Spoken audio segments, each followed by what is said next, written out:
Hello and welcome back to the Reapers. Today we're in our F-15C Eagle and we're going to be looking at HUD modes and HUD symbology. So before we kick off, let's look at the controls. To change HUD modes, we've got 1 for navigation modes, 2 for BVR mode, 3 for vertical scan mode, 4 for Boresight aiming mode, and 6 for longitudinal aiming mode / flood mode. As well as that, we're going to need to change weapon, and we're going to need to be able to lock targets in this. So I'm going to target lock there, and I'm going to need my target designator up, down, left and right.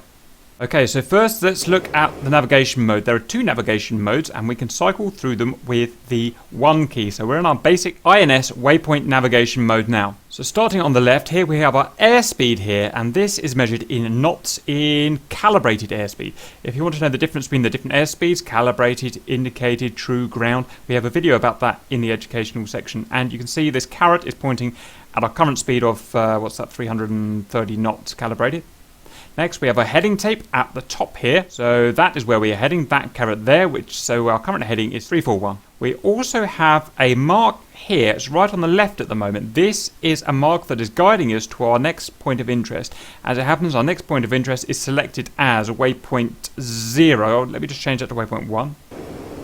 So we've now got waypoint 1 selected, so you can see if I click on us there, our waypoint 1 is over there. So this is telling us that to get to waypoint 1, we have to turn left until this mark here works its way to the triangle caret there, and then we will be on heading for waypoint 1. Next, this cross is our gun cross. This W here is our aircraft datum, so that is representing the longitudinal axis of the aircraft. If you like, that's where the aircraft is pointing. This here is our path vector. This is where the aircraft is actually travelling. So this is where it's pointing, this is where it's travelling, and the angular distance between the two is our angle of attack. Note that the plane will never or very rarely actually fly in the same direction as it is pointing here. Next is our pitch ladder. So this is our horizon line here. This is 5 degrees pitch up, 10 degrees pitch up, 5 degrees pitch down, and it'll go all the way up to 90 degrees. Next is our altitude. This is barometric altitude in feet, so currently at 5,900 or thereabouts, and that is our mark there where we are. Next, some navigation information. This is telling us we are on course for waypoint 1. We have waypoint 1 selected, and we are in nav mode. This is telling us the distance in nautical miles from us to our current waypoint 1, so that's 13.6 miles. And here, with our current speed, this is our predicted time, 2 minutes until we reach waypoint 1. This gauge here is our angle of attack.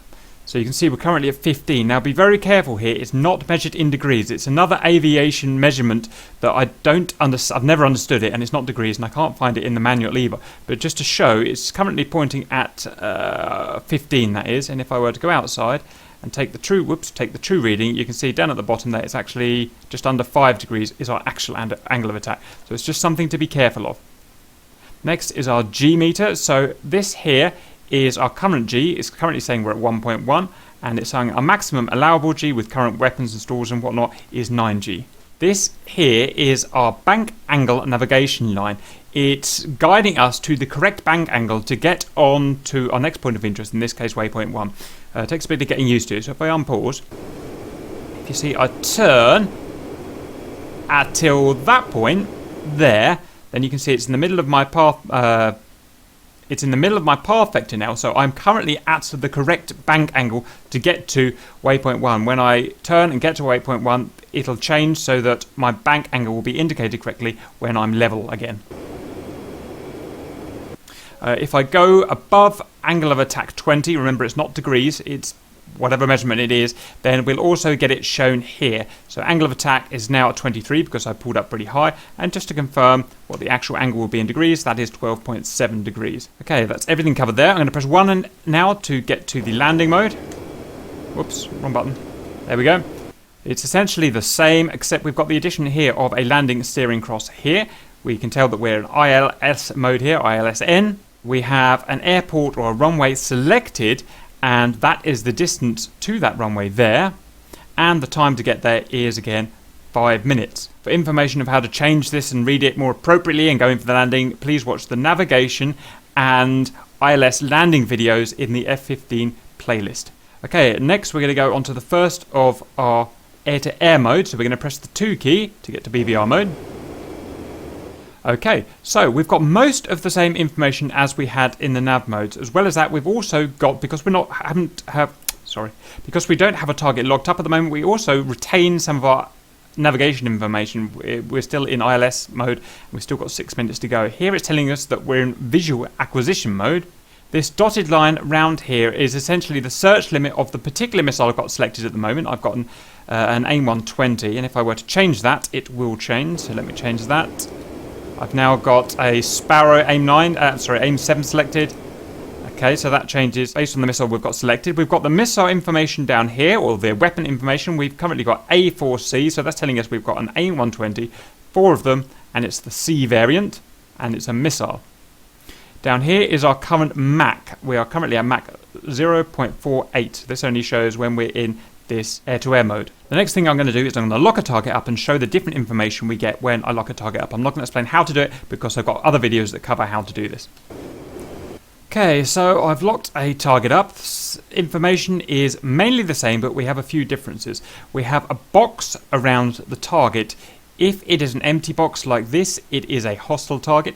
If it has a cross through it, then it's a friendly target. Our radar, which we're using at the moment, can determine between friend or foe. We have a symbol up here around our aircraft datum that's showing the direction that the hostile is heading, or the aspect of the hostile. And you can see the tick is pointing out to this direction. That's showing that the hostiles are heading in essentially that direction, from left to right. We have a range bar here in nautical miles, so 40 nautical miles, 20 and 0.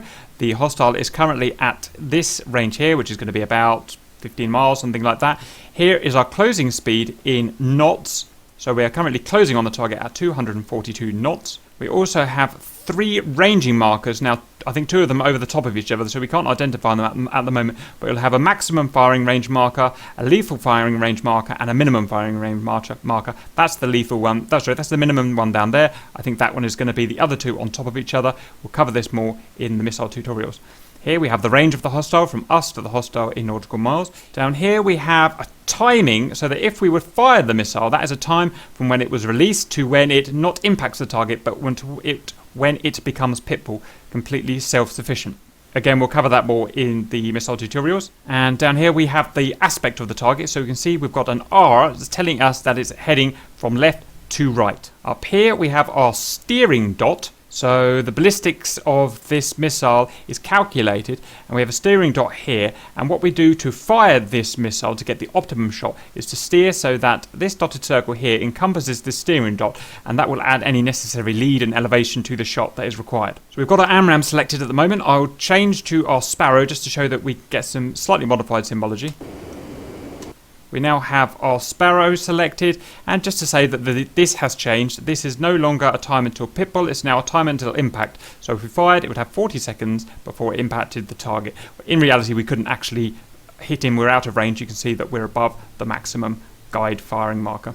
Now we're going to unlock the target and go to the first of our ACM close range modes. So unlock. I'm going to press the 3 key, which gives us our vertical scan mode. So we've still got our Sparrow selected, everything's the same. We're seeing here that we've got our vertical scan mode selected VS, otherwise we've got some navigation information because we're currently unlocked from a target. We have this line here, which will travel up all the way up to about, I think it's about 60 or 70 degrees. And in this mode, what will happen is if we allow an aircraft to pass close to us within 10 miles and they pass over that line, and that line all the way up to the high angle, then we can gain a radar lock on them that way. Then we're not going to go any further into that because we'll cover that in an ACM missile guide tutorial. We'll press the next mode, which is the 4 key. This puts us in Boresight mode. Very simple. We now have our Boresight circle here. So to get a lock on the target, we'll maneuver so that the target is within visual range and is placed within this circle here, and that's how we'll get a lock on them. And then finally to the last mode, longitudinal aiming mode. So this mode works differently depending on which missile you have selected. We have a Sparrow selected at the moment, so it's currently in flood mode, as we can see here, in which case we will fire at a target unlocked and keep the target within this flood mode circle at all times, and that's how the missile can gain a lock. If we had a Sidewinder selected, let me try and do that now. There we go. If we had a Sidewinder selected, we could see that we had 2 Sidewinder missiles selected, and this would be the Boresight detection zone of the IR seeker on the Sidewinder. Again, we would maneuver our aircraft, so the hostile aircraft was within range and came within this Boresight circle here for the Sidewinder sensor to get a lock on them. That's all I want to show for this video. There is a lot more information regarding navigation, but please watch the navigation videos for that. Also firing and aiming weapons, but please watch the 2 weapons videos for that. I hope that helps, and see you later.